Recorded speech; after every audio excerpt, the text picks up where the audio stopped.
Assalamualaikum warahmatullahi wabarakatuh. Perkenalkan, nama saya Zahra Ratu Amelia dengan NIM 21231044. Saya berasal dari kelas pendidikan IPA C pada mata kuliah Kapita Selekta IPA dengan kode sesi 2022-2231-0053. Mata kuliah Kapita Selekta IPA ini diampu oleh Ibu Tuti Lestari, SSI MSI. Video kali ini saya buat guna untuk menyelesaikan tugas akhir atau tugas proyek dari mata kuliah Kapita Selekta IPA. Video yang akan saya buat ini nantinya akan menjelaskan mengenai studi kasus terhadap materi zat aditif dan juga adiktif. Sebelum kita masuk ke dalam kasus, kita harus memahami dulu apa itu zat aditif dan apa itu zat adiktif, dan nantinya kita akan kaitkan materi tersebut terhadap kasus yang akan kita bahas. Baiklah, pada kesempatan kali ini nantinya saya akan menjelaskan mengenai dua kasus yang berkaitan dengan materi zat aditif dan juga adiktif. Yang mana kasus yang pertama itu berkaitan dengan zat aditif, yaitu dengan kasus cendol dan kue di Magelang ditemukan mengandung zat pewarna tekstil, serta untuk kasus yang kedua yaitu berhubungan dengan materi zat adiktif, yaitu dengan kasus balita usia 2 tahun di Sukabumi jadi pecandu rokok.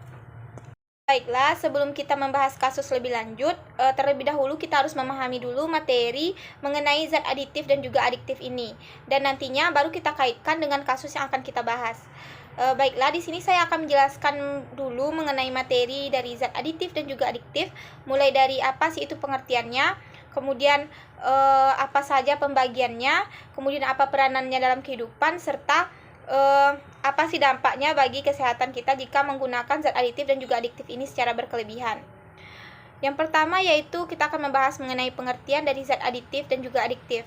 Untuk zat aditif sendiri, yaitu zat aditif ini merupakan suatu senyawa atau campuran berbagai senyawa yang sengaja ditambahkan ke dalam suatu makanan untuk dapat menambah nilai lebih terhadap makanan tersebut, apakah itu rasa, aroma, dan lain sebagainya.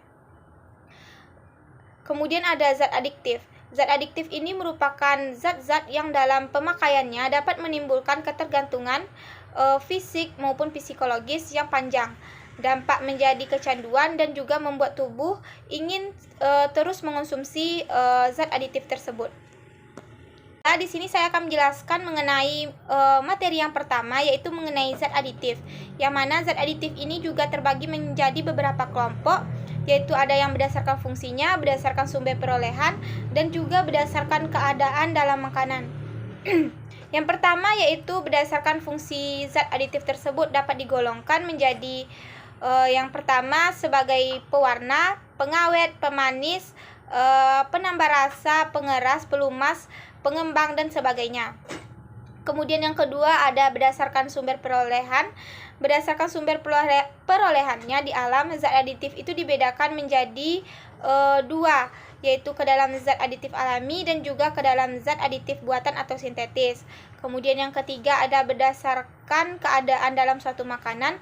Berdasarkan keadaan dalam suatu makanan, zat aditif itu digolongkan ke dalam dua kategori, yaitu ada zat aditif yang tidak sengaja ditambahkan dan juga ada yang sengaja ditambahkan untuk menambah cita rasa dalam suatu makanan. Saya akan menjelaskan mengenai pembahasan yang pertama, yaitu mengenai zat aditif, yang mana zat aditif ini juga terbagi menjadi beberapa bagian, yaitu jika dilihat dari segi fungsinya, zat aditif itu dibedakan menjadi beberapa macam. Yang pertama yaitu sebagai pewarna, yang mana zat tambah warna ini diberikan kepada makanan atau ke dalam makanan dengan tujuan agar bentuk atau warna dari makanan tersebut menjadi tambah menarik.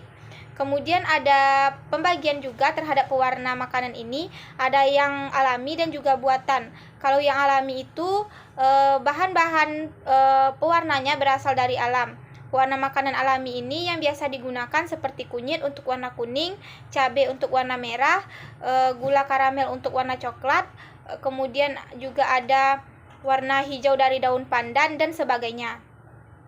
Kelebihan dari pewarna alami sendiri yaitu lebih aman dikonsumsi jika itu dalam jumlah banyak dan juga memiliki cita rasa yang khas. Kemudian kalau kekurangannya itu pilihan warna dari pewarna alami ini terbatas, karena itu kan hanya terbatas terhadap dari mana warna itu berasal. Contohnya dari wortel hanya menghasilkan warna oranye dan begitupun dengan daun pandan akan menghasilkan warna hijau. Kemudian untuk warnanya, untuk tahan terhadap warna tersebut juga cukup singkat dibandingkan dengan pewarna sintetis. Baiklah, untuk yang kedua yaitu ada pewarna buatan atau pewarna sintetis. Pewarna sintetis ini lebih memberikan warna yang lebih bagus, homogen, serta harganya pun mudah, dan untuk mendapatkan pewarna sintetis atau buatan ini juga sangat mudah. Kemudian pewarna buatan ini yang diizinkan untuk digunakan dalam suatu makanan hanyalah pewarna makanan yang dikhususkan untuk makanan atau food grade. Kemudian untuk makanan sendiri itu ada beberapa pewarna yang diizinkan seperti tartinazin untuk warna kuning, amartan untuk warna merah, sunset yellow untuk orange, dan juga brilliance blue VCV untuk biru. Adapun kekurangan dan kelebihan dari pewarna buatan ini, yang pertama, kalau kelebihannya mungkin itu dalam pemilihan segi warna itu lebih bervariasi. Kemudian untuk mendapatkannya lebih mudah dan juga praktis. Kalau kekurangannya tidak menghasilkan aroma yang khas dan adanya pewarna yang tidak cocok untuk dimakan, itu nantinya akan beresiko akan menyebabkan munculnya penyakit dalam tubuh kita. Nah, nantinya pewarna ini akan kita bahas pada kasus kita tadi, yaitu pada kasus pewarna pada cendol yang menggunakan pewarna tekstil tadi. Baiklah, berikut ini saya akan menjelaskan mengenai beberapa daftar atau sejumlah pewarna yang dibatasi penggunaannya dalam makanan. Yang pertama ada amarat. Amarat ini nantinya akan mengakibatkan orang yang mengonsumsinya itu, kalau pada anak-anak itu menjadi hiperaktif dan juga akan memicu tumbuhnya tumor dan reaksi alergi pada pernafasan. Kemudian ada aluran merah, itu nantinya jika dikonsumsi akan menyebabkan kanker limfa. Kemudian ada karamel, itu efeknya pada sistem saraf, dapat menyebabkan penyakit pada sistem saraf tersebut. Kemudian ada indigotins, yaitu dapat meningkatkan sensitivitas pada penyakit yang disebabkan oleh virus. Kemudian juga dapat meningkatkan hiperaktif pada anak. Selanjutnya ada pewarna eritrosin, itu dapat menimbulkan reaksi alergi pada sistem pernafasan serta efek yang kurang baik terhadap kinerja otak dan juga perilaku kita.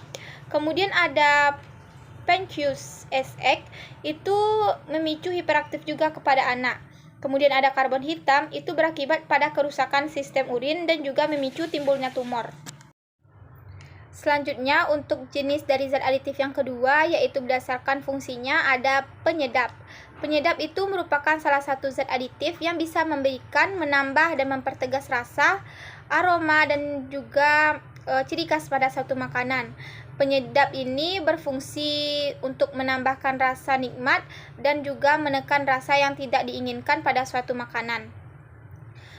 Bahan penyedap alami itu dikenal dengan nama bumbu masak, bisa berupa rempah-rempah seperti dan juga umbian dan juga daun. Contohnya terdapat pada kehidupan sehari-hari itu seperti merica, kunyit, ketumbar, dan juga laos, daun salam, cabai merah, serai dan juga tomat dan sebagainya.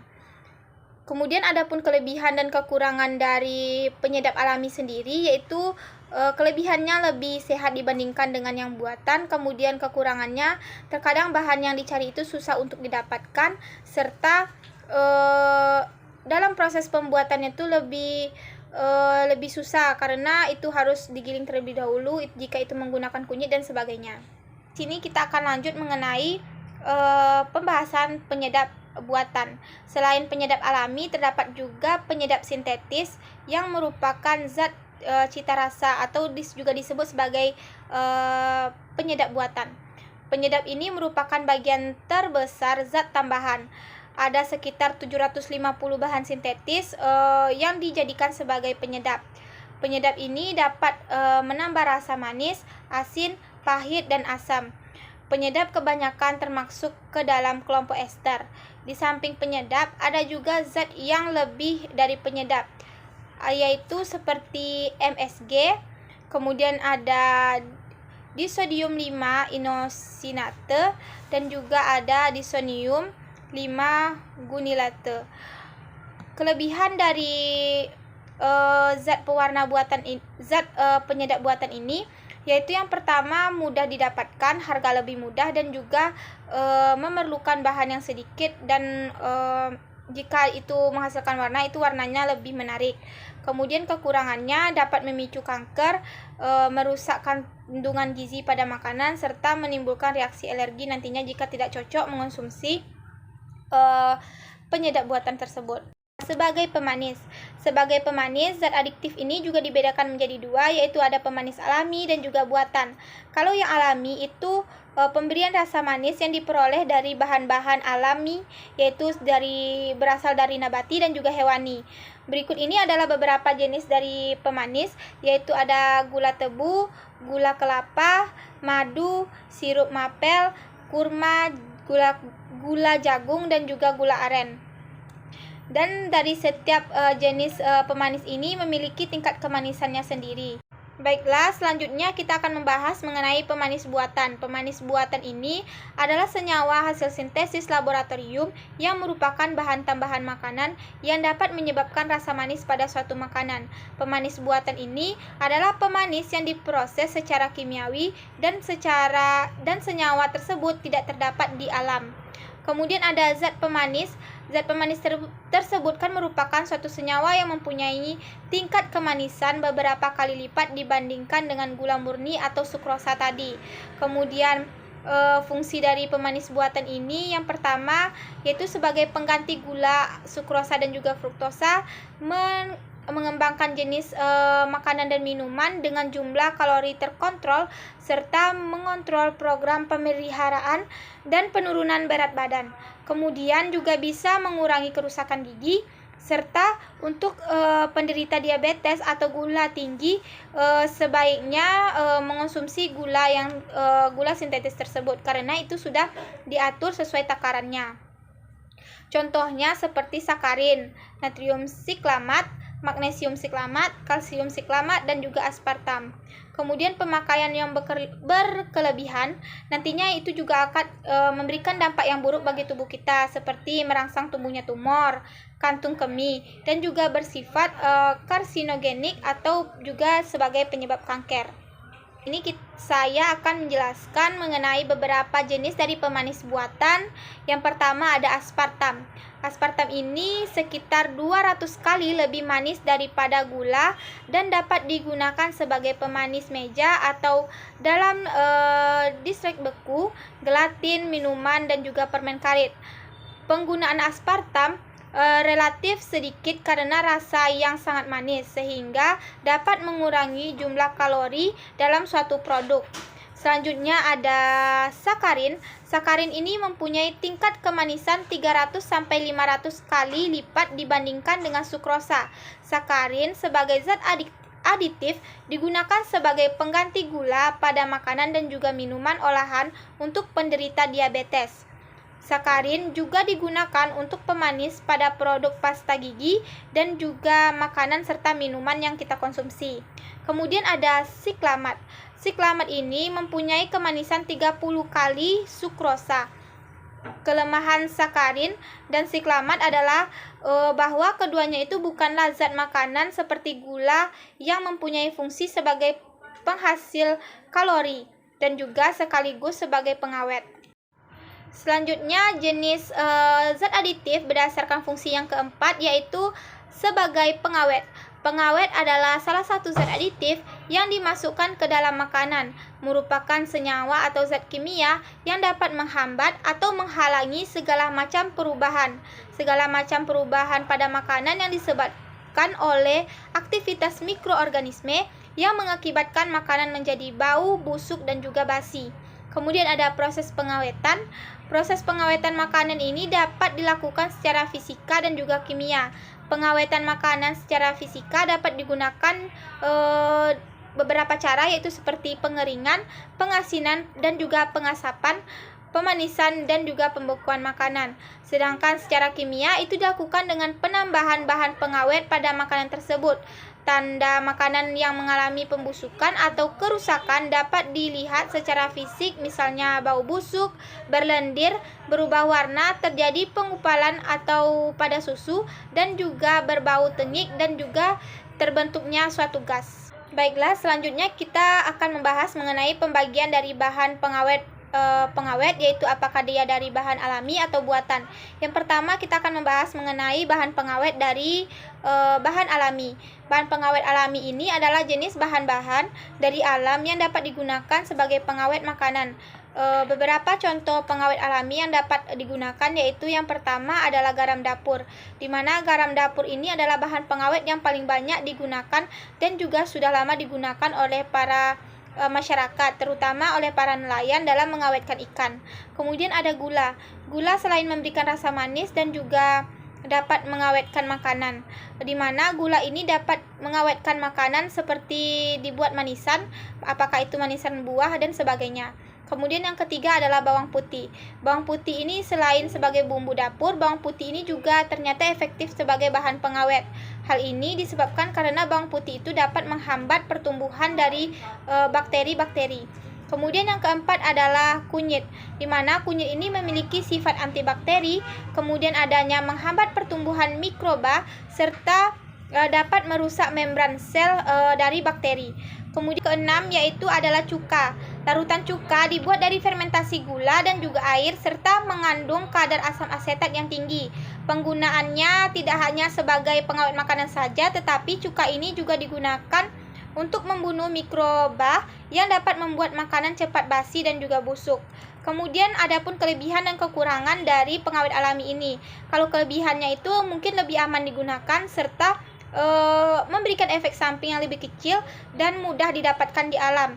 Untuk kekurangannya sendiri, mungkin pengawet alami ini hanya memiliki kekurangan terhadap ketahanan dari bahan tersebut.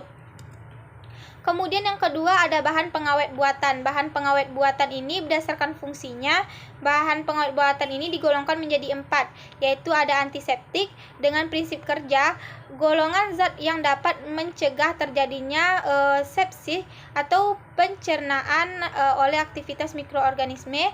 Kemudian ada prinsip kerjanya yaitu menghambat pertumbuhan dari mikroorganisme. Kemudian yang kedua ada germisida. Germisida ini memiliki prinsip kerja, golongan zat yang dapat membunuh bentuk vegetatif dari mikroorganisme, sedangkan bentuk sporanya tidak mati. Kemudian yang ketiga ada fungisida, zat-zat yang dapat membunuh cendawan pada suatu makanan. Kemudian ada mikostatik, yaitu zat-zat yang dapat membunuh cendawan serta parasit terhadap makanan. Selanjutnya yang kelima, untuk zat aditif yang kelima yaitu adalah zat antioksidan. Zat antioksidan ini merupakan suatu zat aditif yang dapat menunda atau mencegah terjadinya reaksi oksidasi radikal bebas dalam suatu oksidasi lipid. Antioksidan adalah zat yang dapat mempertahankan kesegaran makanan dan memperhambat reaksi oksidasi terhadap senyawa kimia dalam suatu makanan. Antioksidan ini juga dapat mencegah kemunduran karena oksidasi dalam lemak dan minyak, sering disebut stabilisator kesegaran atau pencegahan oksigen. Karena lemak yang teroksidasi akan menjadi tengik. Selanjutnya, syarat suatu senyawa disebut sebagai antioksidan, yaitu senyawa tersebut harus mempunyai sifat-sifat tidak toksik, kemudian efektif pada konsentrasi yang rendah, yaitu berkisar dari 0,01 sampai dengan 0,02%, dan dapat terkonsentrasi pada permukaan atau lapisan lemak, atau bersifat lipofilik. Kemudian yang keempat, harus dapat tahan pada kondisi pengelolaan pangan yang pada umumnya. Kemudian yang keenam adalah sebagai zat pengental. Sebagai zat pengental alami, contohnya adalah pati, gelatin, gum, agar-agar, dan juga alginat. Bahan-bahan pengental tersebut penggunaannya disesuaikan dengan makanan atau minuman yang dibuat. Sedangkan pengental buatan untuk makanan itu contohnya maltodextrin. Selanjutnya yang ketujuh yaitu zat aditif pengemulsi. Zat aditif pengemulsi ini merupakan zat yang membantu kestabilan emulsi dari air dan juga minyak. Pengemulsi alami itu biasanya terbuat dari bahan-bahan alam seperti biji kedelai, kuning telur, susu, dan juga tepung kanji. Untuk kelebihan dari pengemulsi alami ini yaitu murah, bahan yang didapatkan mudah dibuat dalam dan aman juga bagi kesehatan tubuh karena tidak memberikan efek samping yang kuat. Kemudian kekurangannya, efek yang diberikan mungkin lebih kecil dan tidak tahan lama, serta juga membutuhkan waktu dalam proses pembuatannya namun tidak instan.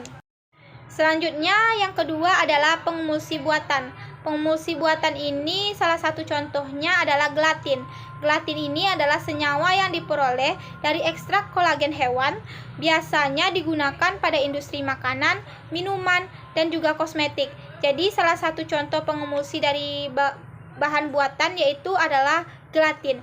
Kekurangannya sendiri yaitu jika dipakai secara berkelebihan itu dapat mengganggu kesehatan, dan kelebihannya yaitu lebih instan dan tidak membutuhkan waktu yang lama dalam proses pembuatannya. Selanjutnya ada zat aditif yang ke-8 yaitu ada zat aditif sebagai pengembang.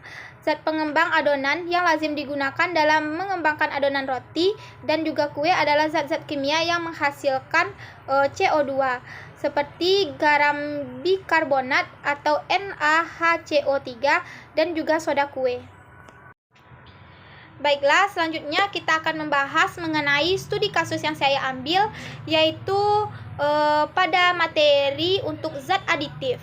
Penyalahgunaan zat aditif yaitu pada kasus cendol dan kue di Magelang yang mengandung pewarna tekstil.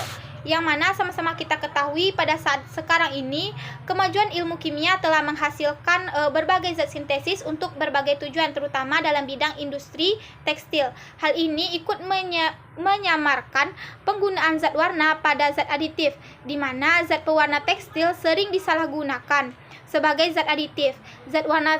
Zat warna sintesis ini untuk industri tekstil bersifat racun atau mengandung bahan beracun yang terbawa selama proses pembuatannya, sehingga itu sangat tidak aman jika dikonsumsi sebagai pewarna makanan. Bahaya lain dari zat pewarna sintesis ini adalah bahwa bahan pewarna tekstil bersifat menimbulkan kanker atau juga disebut sebagai karsinogenetik. Banyak alasan mengapa zat warna sintesis atau terutama pewarna tekstil ini digunakan sebagai zat aditif. Terutama mungkin karena zat pewarna ini harganya lebih murah, dan oleh karena itu badan-badan kesehatan pemerintah mengeluarkan daftar zat pewarna yang diizinkan dan yang tidak diperbolehkan untuk dimakan. Nah, baiklah, itulah tadi penjelasan sedikit mengenai kenapa sih pewarna tekstil itu berbahaya jika dikonsumsi. Makanan mengandung bahan berbahaya masih saja saat ini ditemukan di pasaran. Contohnya saja pada kota Magelang, tepatnya di Jawa Tengah ini. Makanan-makanan tersebut banyak dijual selama bulan Ramadan atau menjelang Hari Raya Idul Fitri, seperti cendol, kue kering, dan juga ikan teri. Penemuan ini terungkap setelah Dinas Kesehatan Kota Magelang melakukan uji sampel secara acak terhadap aneka jenis makanan di sejumlah titik yang ada di Kota Magelang tersebut. Kemudian untuk di pasar Rojowinagun, petugas mengambil 20 sampel makanan dan jajanan, diantaranya kue waji, kue sampe, dan juga cendol, mie basah bakso, dan ikan teri. 3 makanan diantaranya positif mengandung zat berbahaya. Hasil uji laboratorium menunjukkan bahwa makanan cendol dan juga kue waji itu positif mengandung pewarna tekstil jenis rodamin B. Lalu ikan teri itu positif mengandung formalin. Jadi sama-sama kita ketahui bahwa pewarna tekstil jenis rodamin B ini adalah pewarna sintesis golongan xanthanes dis yang digunakan pada industri tekstil dan juga kertas sebagai pewarna kain, kosmetik, produk pembersih mulut, dan juga sabun.